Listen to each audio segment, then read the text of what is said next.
Okay, so something caught my attention the last time I was out here, and by the way, we got the report, the rest of the report from Washington State University on Nosema and trachea mite counts on our nuke. We'll get to that in just a minute. See how brilliant I did that tease, so you hopefully stay tuned in and don't just fast forward the video. Anyways, it's good news, whatever the case. So the other day, when I was doing some feeding of these nukes, I noticed that this one side looked like it had collapsed. So there's the good side, nice, healthy, strong.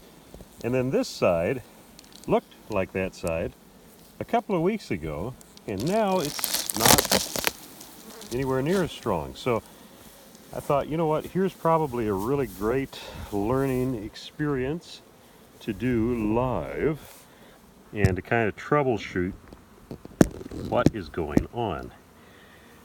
And let's see here. And it's freaky. I mean, you can have, let's see if I can get my sprayer working here. You can have failures that quick. And that's why it's really important to stay on top of your beat. Okay. See if you can hear this.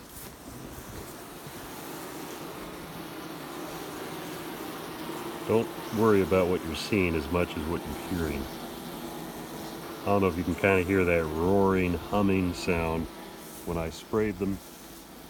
So I'm already going to predict that it is queenless. But check here and see.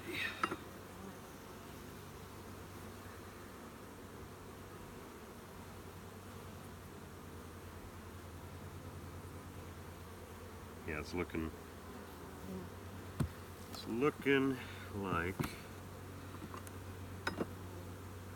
they are queens. Yep, sure enough.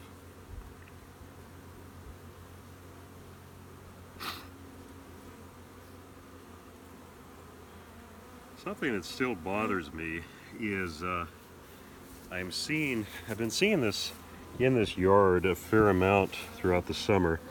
See if I can zoom in on, where did he go? On the occasional black shiny, okay, there's one.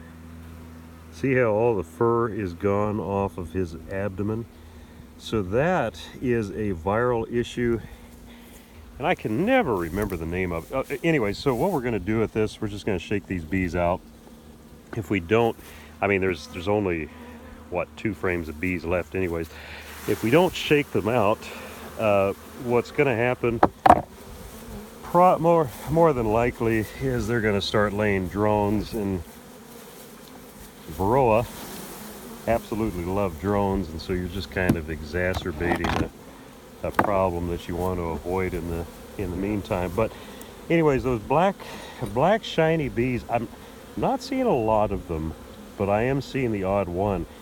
And I know I sound like a broken record that keeps saying this, but the thing I find really significant about this is that this is so we were seeing those viral issues in this yard in spite of, out of the 8 colonies that we did 300 bee samples on, 6 of those had no mites, showed no mites, and the rest showed, I think what was the worst one was a mite load of 1.67 mites per 100 bees, which a few years ago would have been way under, still well under the threshold for treatment, but yet we're still seeing viral issues that we're having to keep ahead of. So once again, for me, it just reiterates the importance of staying on top of this stuff. We have to stay on top of mites, and then furthermore, stay on top of the nutrition to help bees battle any viral issues that may have been established or are trying to become established in the colony due to the mites. Last year we were seeing chronic bee paralysis virus in spite of only having 2 mites per 100 bees. Traditionally, I think before the rule of thumb was the treatment threshold of 3 to 4 mites per 100 bees. So, got to be aggressive, got to be right on top of it. The report here on our colony,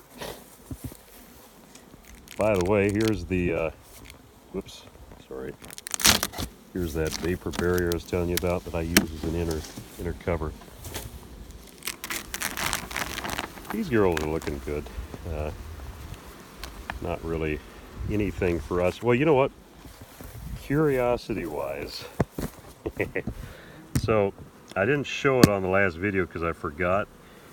But I came back and put about 3 or 4 pounds of pollen sub.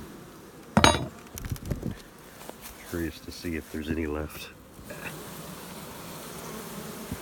Yep, still some left.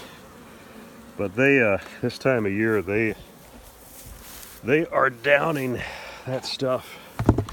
Okay, so the report from Washington State University on Nosema and Trachea mites for our nuke was 0, which, yeah, forgive me if I become too cynical here. When I got that report, I was like, oh, that's great. And then, wait a minute, maybe something's wrong. But I'll take it as a good report, still do our due diligence, still do our mite treatments like we do. Once again, nutrition, something that seems to help with gut health for bees, is the 1 part apple ciders per 100 parts of syrup. That does seem to have a positive effect in our experience, and some of my friends as well.